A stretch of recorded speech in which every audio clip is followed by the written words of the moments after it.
The Adventures of Sherlock Holmes by Sir Arthur Conan Doyle. The Man with the Twisted Lip. Isa Whitney, brother of the late Elias Whitney, D.D., principal of the Theological College of St. George's, was much addicted to opium. The habit grew upon him, as I understand, from some foolish freak when he was at college, for having read De Quincey's description of his dreams and sensations, he had drenched his tobacco with laudanum in an attempt to produce the same effects. He found, as so many more have done, that the practice is easier to attain than to get rid of, and for many years he continued to be a slave to the drug, an object of mingled horror and pity to his friends and relatives. I can see him now, with yellow, pasty face, drooping lids, and pinpoint pupils, all huddled in a chair, the wreck and ruin of a noble man. One night, it was in June, '89, there came a ring to my bell, about the hour when a man gives his first yawn and glances at the clock. I sat up in my chair, and my wife laid her needlework down in her lap and made a little face of disappointment. "A patient," said she. "You'll have to go out." I groaned, for I was newly come back from a weary day. We heard the door open, a few hurried words, and then quick steps upon the linoleum. Our own door flew open, and a lady, clad in some dark-colored stuff, with a black veil, entered the room. "You will excuse me calling so late," she began. And then, suddenly losing her self-control, she ran forward, threw her arms about my wife's neck, and sobbed upon her shoulder. "Oh, I'm in such trouble," she cried. "I do so want a little help." "Why," said my wife, pulling up her veil, "it is Kate Whitney. How you startled me, Kate. I had not an idea who you were when you came in." "I didn't know what to do, so I came straight to you." That was always the way. Folk who were in grief came to my wife, like birds to a lighthouse. "It was very sweet of you to come. Now, you must have some wine and water, and sit here comfortably and tell us all about it. Or should you rather that I sent James off to bed?" "Oh, no, no, I want the doctor's advice and help, too. It's about Isa. He has not been home for 2 days. I'm so frightened about him." It was not the first time that she had spoken to us of her husband's trouble, to me as a doctor, to my wife as an old friend and school companion. We soothed and comforted her by such words as we could find. Did she know where her husband was? Was it possible that we could bring him back to her? It seems that it was. She had the surest information that of late he had, when the fit was on him, made use of an opium den in the farthest east of the city. Hitherto his orgies had always been confined to one day, and he had come back, twitching and shattered, in the evening. But now the spell had been upon him 48 hours, and he lay there, doubtless among the dregs of the docks, breathing in the poison or sleeping off the effects. There he was to be found, she was sure of it, at the Bar of Gold, in Upper Swandam Lane. But what was she to do? How could she, a young and timid woman, make her way into such a place and pluck her husband out from among the ruffians who surrounded him? There was the case, and of course there was but one way out of it. Might I not escort her to this place? And then, as a second thought, why should she come at all? I was Isa Whitney's medical adviser, and as such I had influence over him. I could manage it better if I were alone. I promised her on my word that I would send him home in a cab within 2 hours if he were indeed at the address which she had given me. And so in 10 minutes I had left my armchair and cheery sitting-room behind me, and was speeding eastward in a hansom on a strange errand, as it seemed to me at the time, though the future only could show how strange it was to be. But there was no great difficulty in the first stage of my adventure. Upper Swandam Lane is a vile alley, lurking behind the high wharves which line the north side of the river to the east of London Bridge. Between a slop-shop and a gin-shop, approached by a steep flight of steps leading down to a black gap like the mouth of a cave, I found the den of which I was in search. Ordering my cab to wait, I passed down the steps, worn hollow in the centre by the ceaseless tread of drunken feet, and by the light of a flickering oil lamp above the door, I found the latch and made my way into a long, low room, thick and heavy with the brown opium smoke, and terraced with wooden berths, like the forecastle of an emigrant ship. Through the gloom one could dimly catch a glimpse of bodies lying in strange, fantastic poses, bowed shoulders, bent knees, heads thrown back, and chins pointing upward, with here and there a dark, lackluster eye turned upon the newcomer.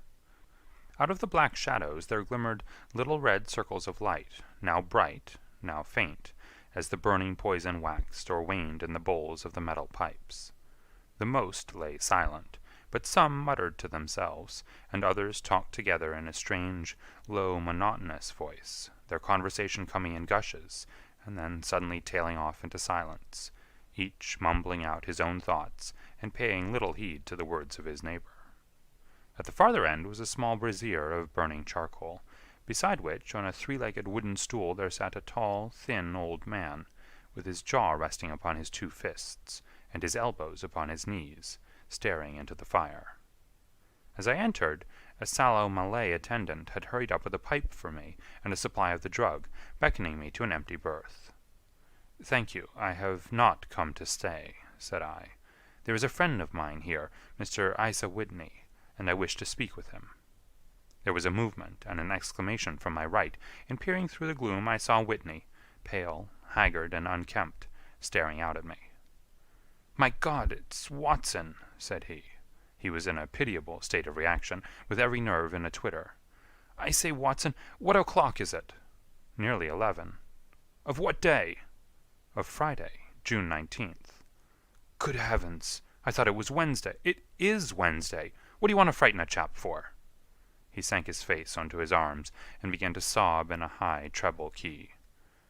"I tell you that it is Friday, man. Your wife has been waiting this 2 days for you. You should be ashamed of yourself." "So I am. But you've got mixed, Watson, for I've only been here a few hours. 3 pipes, 4 pipes, I forget how many. But I'll go home with you. I wouldn't frighten Kate. Poor little Kate. Give me your hand. Have you a cab?" "Yes, I have one waiting." "Then I shall go in it. But I must owe something. Find what I owe, Watson. I am all off color. I can do nothing for myself." I walked down the narrow passage between the double row of sleepers, holding my breath to keep out the vile, stupefying fumes of the drug, and looking about for the manager. As I passed the tall man who sat by the brazier, I felt a sudden pluck at my skirt, and a low voice whispered, "Walk past me, and then look back at me." The words fell quite distinctly upon my ear. I glanced down. They could only have come from the old man at my side, and yet he sat now as absorbed as ever, very thin, very wrinkled, bent with age, an opium pipe dangling down from between his knees, as though it had dropped in sheer lassitude from his fingers. I took 2 steps forward and looked back. It took all my self-control to prevent me from breaking out into a cry of astonishment. He had turned his back so that none could see him but I. His form had filled out, his wrinkles were gone, the dull eyes had regained their fire, and there, sitting by the fire and grinning at my surprise, was none other than Sherlock Holmes. He made a slight motion to me to approach him, and instantly, as he turned his face half round to the company once more, subsided into a doddering, loose-lipped senility. "Holmes," I whispered, "what on earth are you doing in this den?" "As low as you can," he answered. "I have excellent ears. If you would have the great kindness to get rid of that sottish friend of yours, I should be exceedingly glad to have a little talk with you." "I have a cab outside." "Then pray send him home in it. You may safely trust him, for he appears to be too limp to get into any mischief. I should recommend you also to send a note by the cabman to your wife, to say that you have thrown in your lot with me. If you will wait outside, I shall be with you in 5 minutes." It was difficult to refuse any of Sherlock Holmes' requests, for they were always so exceedingly definite, and put forward with such a quiet air of mastery. I felt, however, that when Whitney was once confined in the cab, my mission was practically accomplished, and for the rest I could not wish anything better than to be associated with my friend in one of those singular adventures which were the normal condition of his existence. In a few minutes I had written my note, paid Whitney's bill, led him out to the cab, and seen him driven through the darkness. In a very short time a decrepit figure had emerged from the opium den, and I was walking down the street with Sherlock Holmes. For 2 streets he shuffled along with a bent back and an uncertain foot. Then, glancing quickly round, he straightened himself out and burst into a hearty fit of laughter. "I suppose, Watson," said he, that you imagine that I have added opium smoking to cocaine injections, and all the other little weaknesses on which you have favored me with your medical views. I was certainly surprised to find you there, but not more so than I to find you. I came to find a friend, and I to find an enemy. An enemy?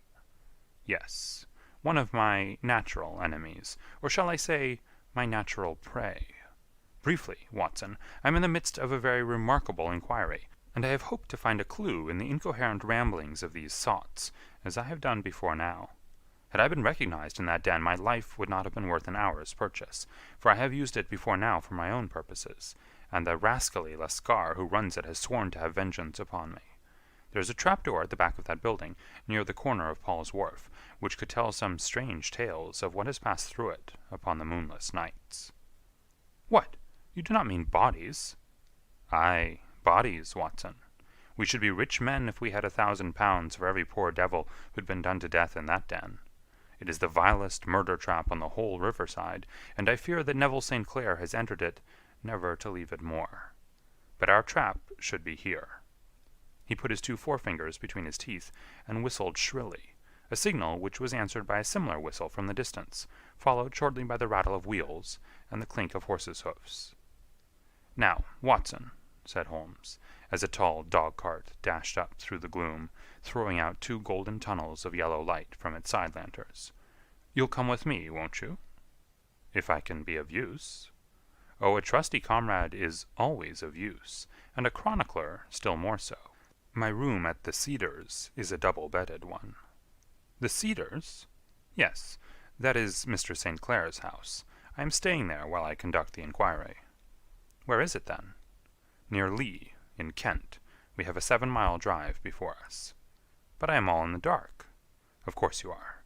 You'll know all about it presently. Jump up here. All right, John, we shall not need you. Here's half-a-crown. Look out for me tomorrow about 11. Give her head. So long, then. He flicked the horse with his whip, and we dashed away through the endless succession of somber and deserted streets, which widened gradually until we were flying across a broad balustraded bridge, with the murky river flowing sluggishly beneath us. Beyond lay another dull wilderness of bricks and mortar, its silence broken only by the heavy, regular footfall of the policeman, or the songs and shouts of some belated party of revellers. A dull wrack was drifting slowly across the sky, and a star or two twinkled dimly here and there through the rifts of the clouds. Holmes drove in silence, with his head sunk upon his breast, and the air of a man who is lost in thought, while I sat beside him, curious to learn what this new quest might be which seemed to tax his powers so sorely, and yet afraid to break in upon the current of his thoughts. We had driven several miles, and were beginning to get to the fringe of the belt of suburban villas, when he shook himself, shrugged his shoulders, and lit up his pipe with the air of a man who has satisfied himself that he is acting for the best. "You have a grand gift of silence, Watson," said he. "It makes you quite invaluable as a companion. Upon my word, it is a great thing for me to have someone to talk to, for my own thoughts are not over-pleasant. I was wondering what I should say to this dear little woman tonight when she meets me at the door." "You forget that I know nothing about it." "I shall just have time to tell you the facts of the case before we get to Lee.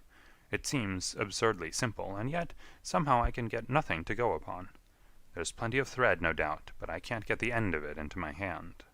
Now, I'll state the case clearly and concisely to you, Watson, and maybe you can see a spark where all is dark to me." "Proceed, then."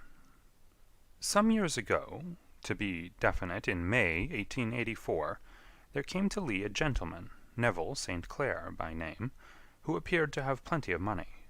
He took a large villa, laid out the grounds very nicely, and lived generally in good style. By degrees he made friends in the neighborhood, and in 1887 he married the daughter of a local brewer, by whom he now has 2 children. He had no occupation, but was interested in several companies, and went into town as a rule in the morning, returning by the 5:14 from Cannon Street every night. Mr. St. Clair is now 37 years of age, is a man of temperate habits, a good husband, a very affectionate father, and a man who's popular with all who know him.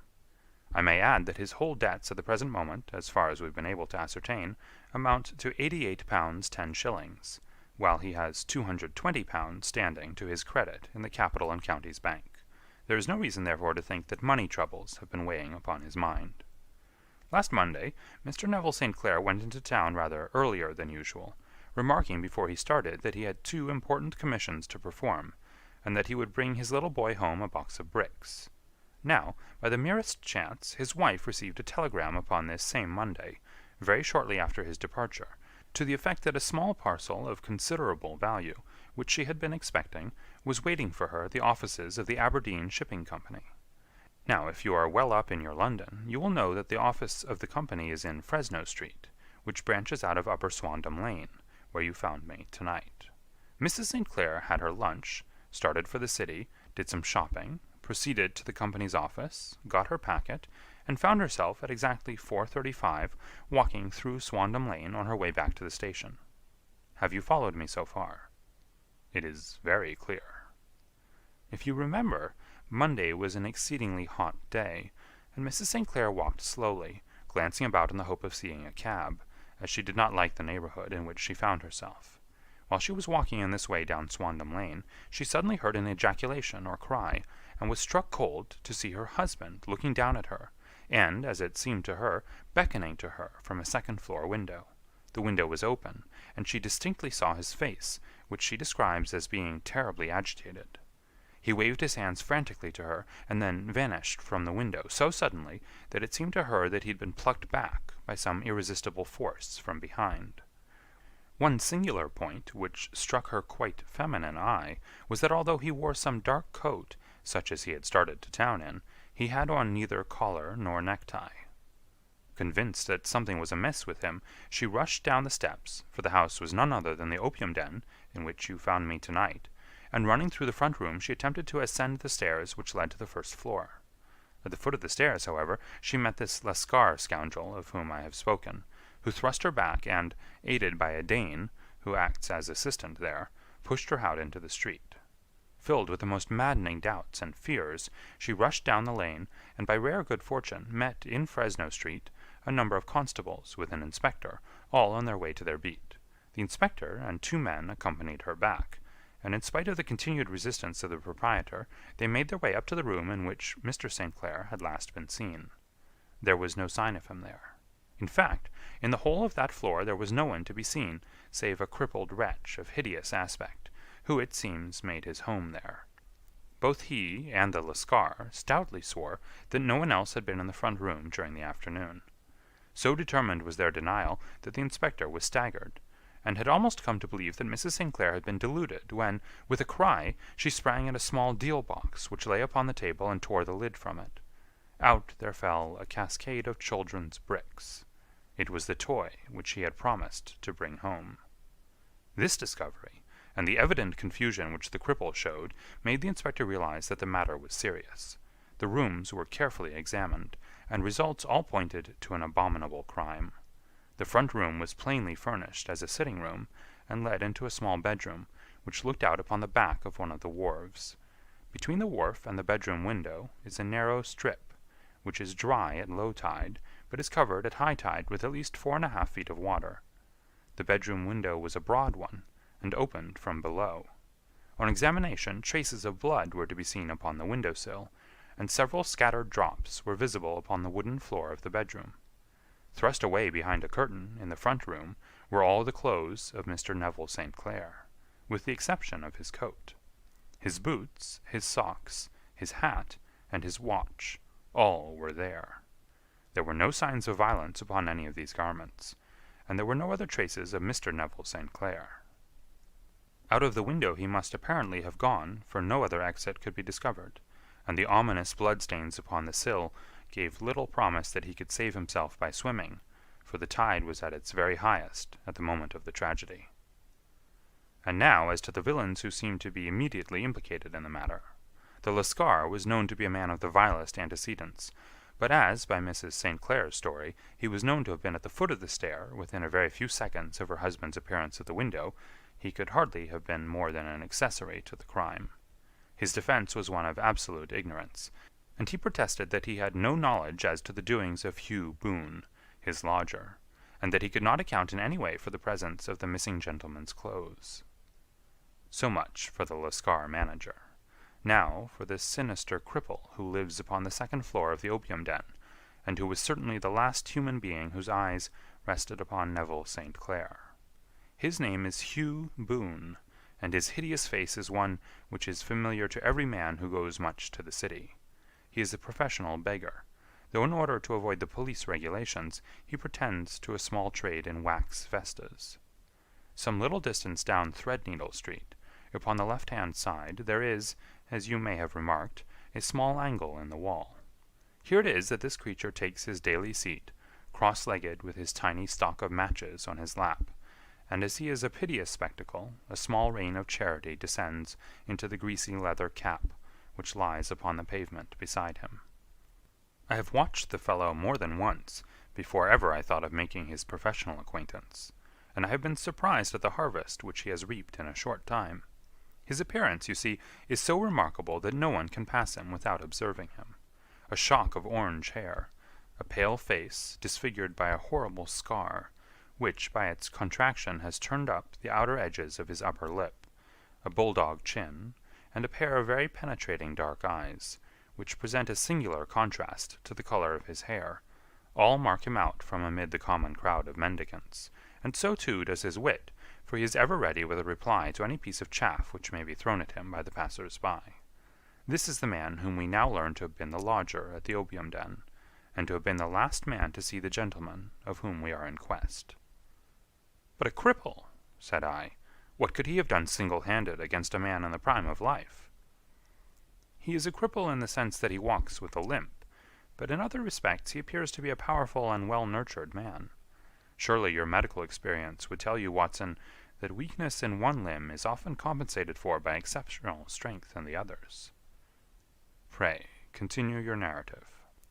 Mrs. St. Clair had fainted at the sight of the blood upon the window, and she was escorted home in a cab by the police, as her presence could be of no help to them in their investigations.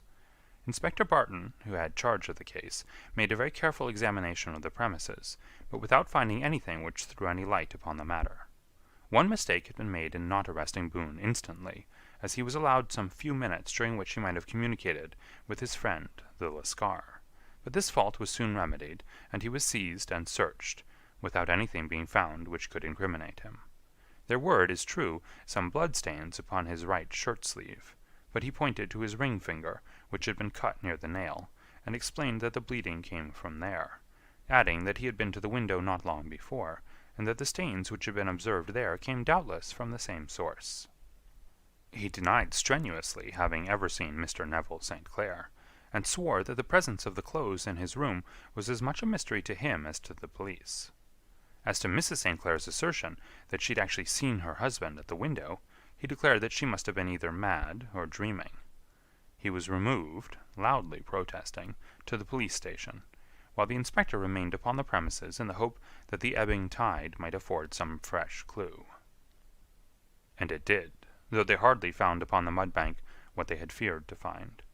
It was Neville St. Clair's coat, and not Neville St. Clair, which lay uncovered as the tide receded. And what do you think they found in the pockets? I cannot imagine. No, I don't think you would guess. Every pocket stuffed with pennies and halfpennies, 421 pennies and 270 halfpennies. It was no wonder that it had not been swept away by the tide. But a human body is a different matter. There was a fierce eddy between the wharf and the house. It seemed likely enough that the weighted coat had remained when the stripped body had been sucked away into the river. But I understand that all the other clothes were found in the room. Would the body be dressed in a coat alone? No, sir, but the facts might be met speciously enough. Suppose that this man Boone had thrust Neville St. Clair through the window. There's no human eye which could have seen the deed. What would he do then? It would of course instantly strike him that he must get rid of the telltale garments. He would seize the coat then, and be in the act of throwing it out, when it would occur to him that it would swim and not sink. He has little time, for he has heard the scuffle downstairs when the wife tried to force her way up, and perhaps he's already heard from his Lascar confederate that the police are hurrying up the street. There's not an instant to be lost. He rushes to some secret hoard, where he has accumulated the fruits of his beggary, and he stuffs all the coins upon which he can lay his hands into the pockets to make sure of the coat's sinking. He throws it out, and would have done the same thing with the other garments, had not he heard the rush of steps below, and only just had time to close the window when the police appeared. It certainly sounds feasible. Well, we will take it as a working hypothesis, for want of a better. Boone, as I have told you, was arrested and taken to the station, but it could not be shown that there had ever before been anything against him. He had for years been known as a professional beggar, but his life appeared to have been a very quiet and innocent one. There the matter stands at present, and the questions which have to be solved, what Neville St. Clair was doing in the opium den, what happened to him when there, where is he now, and what Hugh Boone had to do with his disappearance, are all as far from a solution as ever. I confess that I cannot recall any case within my experience which looked at the first glance so simple, and yet which presented such difficulties. While Sherlock Holmes had been detailing this singular series of events, we had been whirling through the outskirts of the great town until the last straggling houses had been left behind, and we rattled along with a country hedge upon either side of us. Just as he finished, however, we drove through 2 scattered villages, where a few lights still glimmered in the windows. "We are on the outskirts of Lee," said my companion. "We have touched on 3 English counties in our short drive, starting in Middlesex, passing over an angle of Surrey, and ending in Kent. See that light among the trees? That is the Cedars, and beside that lamp sits a woman whose anxious ears have already, I have little doubt, caught the clink of our horses' feet." "But why are you not conducting the case from Baker Street?" I asked. "Because there are many inquiries which must be made out here. Mrs. St. Clair has most kindly put 2 rooms at my disposal, and you may rest assured that she will have nothing but a welcome from my friend and colleague. I hate to meet her, Watson, when I have no news of her husband. Here we are. Whoa there! Whoa!" We had pulled up in front of a large villa, which stood within its own grounds. A stable boy had run out to the horse's head, and springing down, I followed Holmes up the small, winding gravel drive which led to the house. As we approached, the door flew open, and a little blonde woman stood in the opening, clad in some sort of light mousseline de soie, with a touch of fluffy pink chiffon at her neck and wrists. She stood with her figure outlined against the flood of light, one hand upon the door, one half raised in her eagerness, her body slightly bent, her head and face protruded, with eager eyes and parted lips, a standing question. "Well?" she cried. "Well?" And then, seeing that there were 2 of us, she gave a cry of hope, which sank into a groan as she saw that my companion shook his head and shrugged his shoulders. "No good news?" "None." "No bad?" "No." "Thank God for that. But come in, you must be weary, for you have had a long day." "This is my friend, Dr. Watson.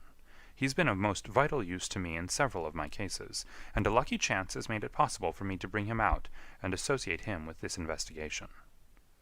"I am delighted to see you," said she, pressing my hand warmly.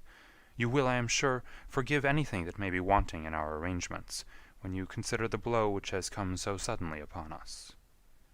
"My dear madam," said I am an old campaigner, and if I were not, I can very well see that no apology is needed.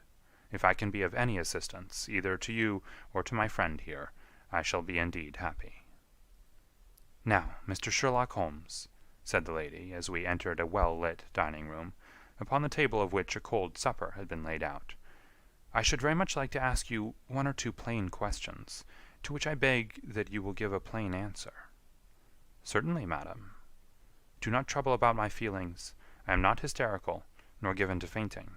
I simply wish to hear your real opinion." "Upon what point?" "In your heart of hearts, do you think that Neville is alive?" Sherlock Holmes seemed to be embarrassed by the question. "Frankly, now," she repeated, standing upon the rug and looking keenly down at him as he leaned back in a basket chair. "Frankly, then, madam, I do not." "You think that he is dead?" "I do." "Murdered?" "I don't say that. Perhaps." And on what day did he meet his death? On Monday. Then perhaps, Mr. Holmes, you will be good enough to explain how it is that I have received a letter from him today. Sherlock Holmes sprang out of his chair as if he'd been galvanized. What? He roared. Yes, today. She stood smiling, holding up a little slip of paper in the air. May I see it? Certainly. He snatched it from her in his eagerness, and smoothing it out upon the table, he drew over the lamp and examined it intently. I had left my chair and was gazing at it over his shoulder. The envelope was a very coarse one, and was stamped with the Gravesend postmark, and with the date of that very day, or rather of the day before, for it was considerably after midnight. Coarse writing, murmured Holmes. Surely this is not your husband's writing, madam? No, but the enclosure is. I perceive also that whoever addressed the envelope had to go and inquire as to the address. How can you tell that?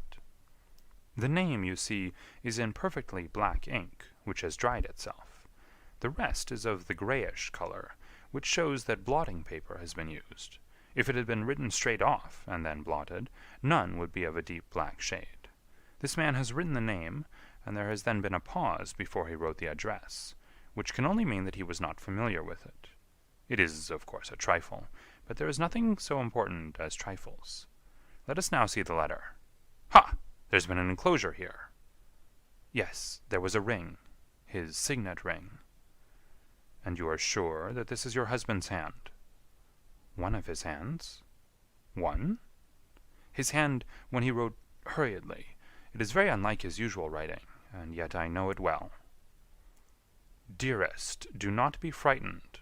All will come well. There is a huge error which it may take some little time to rectify. Wait in patience. Neville.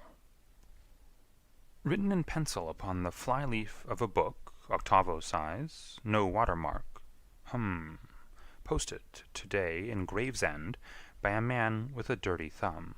Ha! And the flap has been gummed, if I'm not very much in error, by a person who had been chewing tobacco. And you have no doubt that it is your husband's hand, madam? None. Neville wrote those words. And they were posted today at Gravesend. Well, Mrs. St. Clair, the clouds lighten, though I should not venture to say that the danger is over. But he must be alive, Mr. Holmes. Unless this is a clever forgery to put us on the wrong scent. The ring, after all, proves nothing. It may have been taken from him. No, it is his very own writing. Very well. It may, however, have been written on Monday, and only posted today. That is possible. If so, much may have happened between. Oh, but you must not discourage me, Mr. Holmes. I know that all is well with him. There is so keen a sympathy between us that I should know if evil came upon him. On the very day that I saw him last, he cut himself in the bedroom, and yet I, in the dining-room, rushed upstairs instantly with the utmost certainty that something had happened. Do you think that I would respond to such a trifle, and yet be ignorant of his death? I have seen too much not to know that the impression of a woman may be more valuable than the conclusion of an analytical reasoner. And in this letter you certainly have a very strong piece of evidence to corroborate your view. But if your husband is alive and able to write letters, why should he remain away from you? I cannot imagine. It is unthinkable. And on Monday he made no remarks before leaving you? No. And you were surprised to see him in Swandam Lane? Very much so. Was the window open? Yes. Then he might have called to you. He might. He only, as I understand, gave an inarticulate cry. Yes. A call for help, you thought? Yes. He waved his hands. But it might have been a cry of surprise. Astonishment at the unexpected sight of you might cause him to throw up his hands? It is possible. And you thought he was pulled back. He disappeared so suddenly. He might have leaped back. You did not see anyone else in the room? No, but this horrible man confessed to having been there, and the Lascar was at the foot of the stairs. Quite so. Your husband, as far as you could see, had his ordinary clothes on? But without his collar or tie. I distinctly saw his bare throat. Had he ever spoken of Swandam Lane? Never. Had he ever showed any signs of having taken opium? Never. Thank you, Mrs. St. Clair. Those are the principal points about which I wished to be absolutely clear. We shall now have a little supper, and then retire, for we may have a very busy day tomorrow. A large and comfortable double-bedded room had been placed at our disposal, and I was quickly between the sheets, for I was weary after my night of adventure. Sherlock Holmes was a man, however, who, when he had an unsolved problem upon his mind, would go for days, and even for a week, without rest, turning it over, rearranging his facts, looking at it from every point of view, until he had either fathomed it, or convinced himself that his data were insufficient. It was soon evident to me that he was now preparing for an all-night sitting. He took off his coat and waistcoat, put on a large blue dressing-gown, and then wandered about the room collecting pillows from his bed, and cushions from the sofa and armchairs. With these he constructed a sort of Eastern divan, upon which he perched himself, cross-legged, with an ounce of shag tobacco and a box of matches laid out in front of him.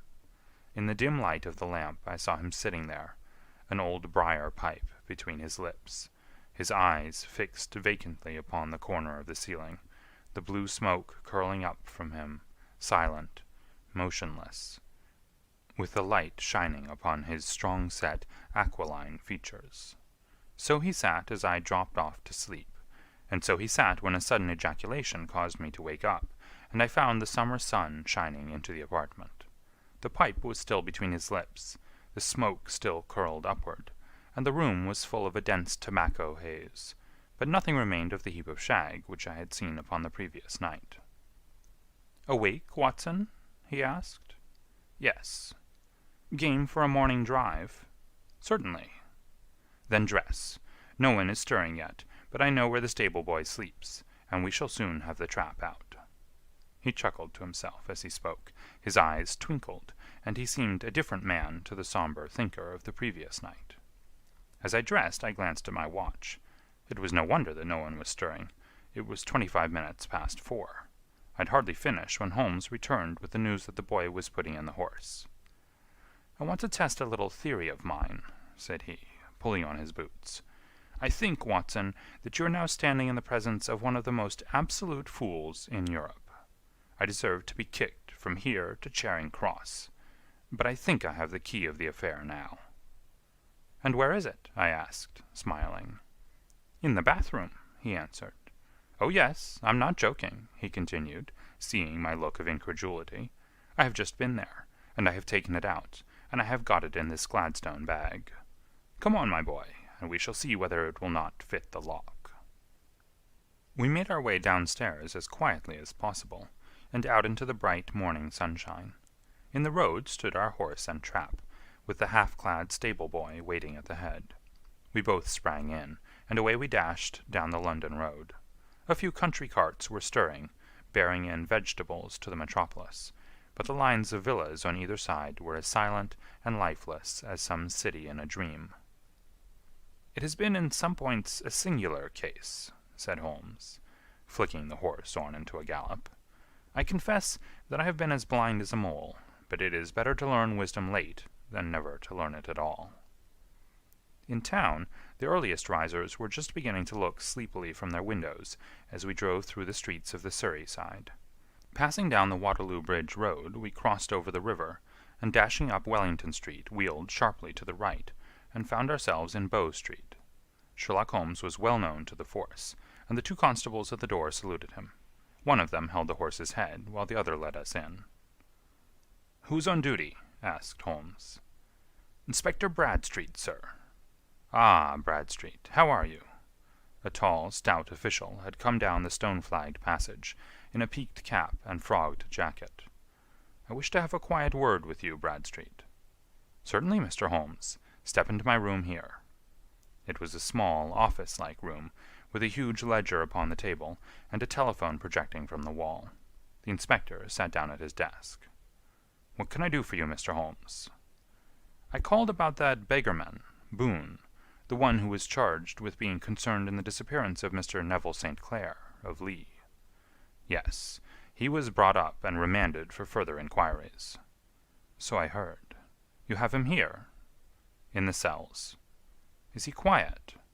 "Oh, he gives no trouble, but he's a dirty scoundrel." "Dirty?" "Yes, it's all we can do to make him wash his hands, and his face is as black as a tinker's. Well, when once his case has been settled, he will have a regular prison bath, and I think if you saw him, you would agree with me that he needed it." "I should like to see him very much." "Would you? That's easily done. Come this way. You can leave your bag." "No, I think that I'll take it." "Very good. Come this way, if you please." He led us down a passage, opened a barred door, passed down a winding stair, and brought us to a whitewashed corridor with a line of doors on each side. "The third on the right is his," said the inspector. "Here it is." He quietly shot back a panel in the upper part of the door and glanced through. "He's asleep," said he. "You can see him very well." We both put our eyes to the grating. The prisoner lay with his face towards us, in a very deep sleep, breathing slowly and heavily. He was a middle-sized man, coarsely clad as became his calling, with a colored shirt protruding through the rent in his tattered coat. He was, as the inspector had said, extremely dirty, but the grime which covered his face could not conceal its repulsive ugliness. A broad weal from an old scar ran right across it from eye to chin, and by its contraction had turned up one side of the upper lip, so that 3 teeth were exposed in a perpetual snarl. A shock of very bright red hair grew low over his eyes and forehead. "He's a beauty, isn't he?" said the inspector. "He certainly needs a wash," remarked Holmes. "I had an idea that he might, and I took the liberty of bringing the tools with me."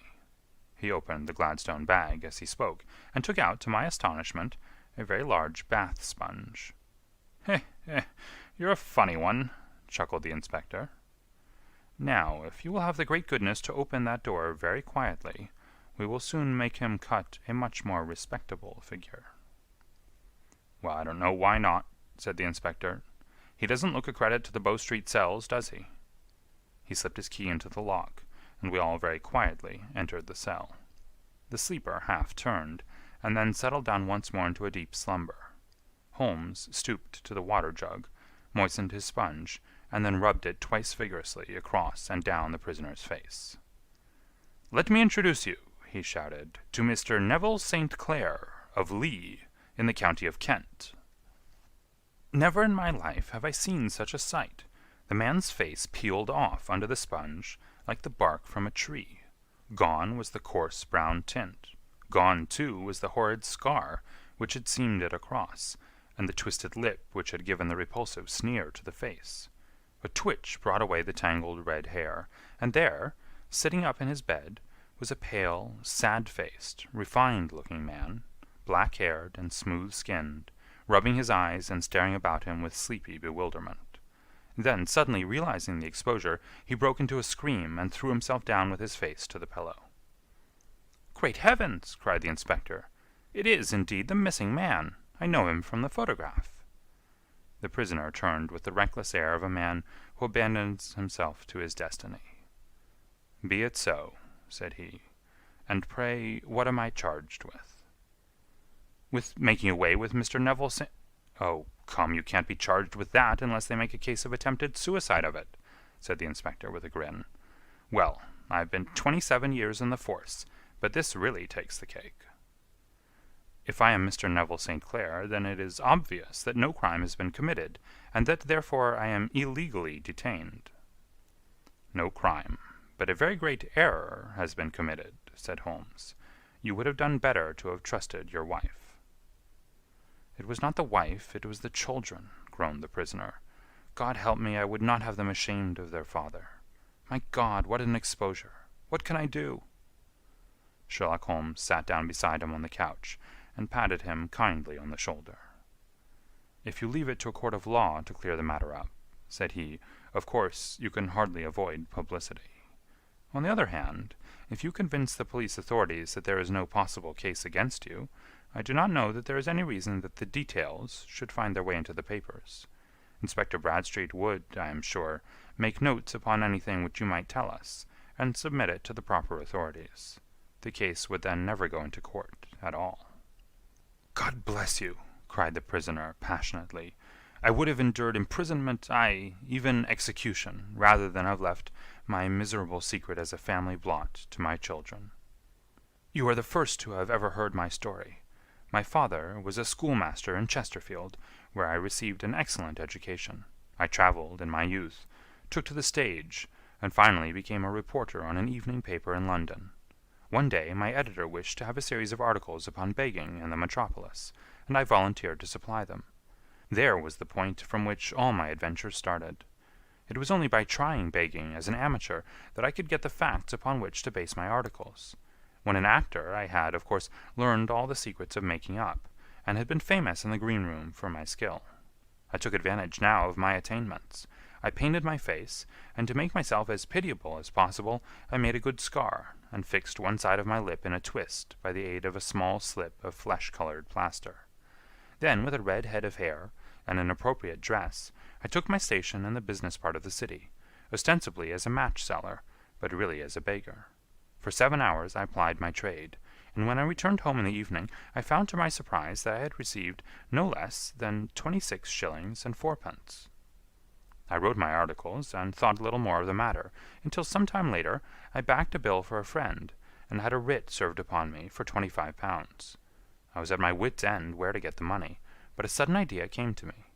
I begged a fortnight's grace from the creditor, asked for a holiday from my employers, and spent the time in begging in the city under my disguise.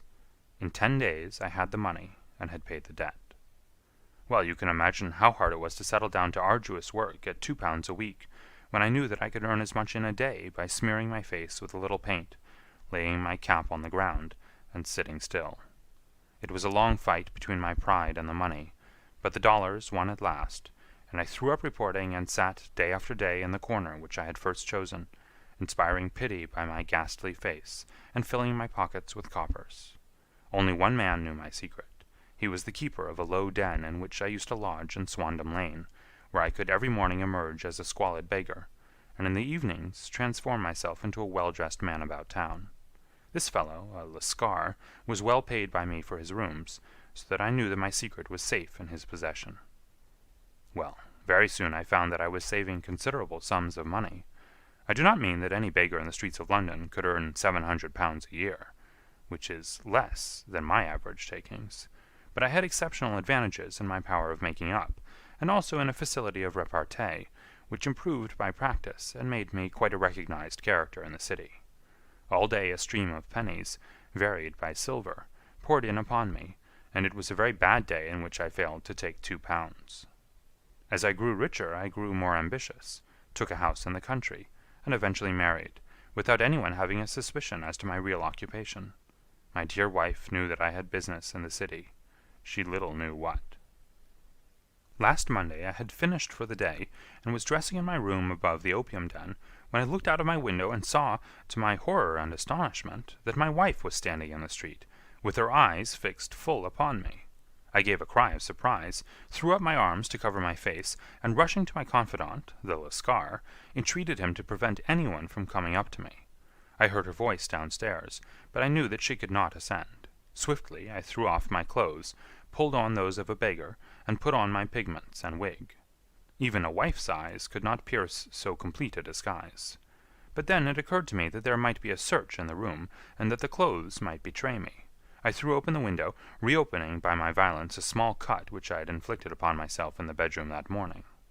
Then I seized my coat, which was weighted by the coppers which I had just transferred to it from the leather bag in which I carried my takings. I hurled it out of the window, and it disappeared into the Thames. The other clothes would have followed, but at that moment there was a rush of constables up the stair, and a few minutes after I found, rather I confess to my relief, that instead of being identified as Mr. Neville St. Clair, I was arrested as his murderer. I do not know that there is anything else for me to explain. I was determined to preserve my disguise as long as possible, and hence my preference for a dirty face.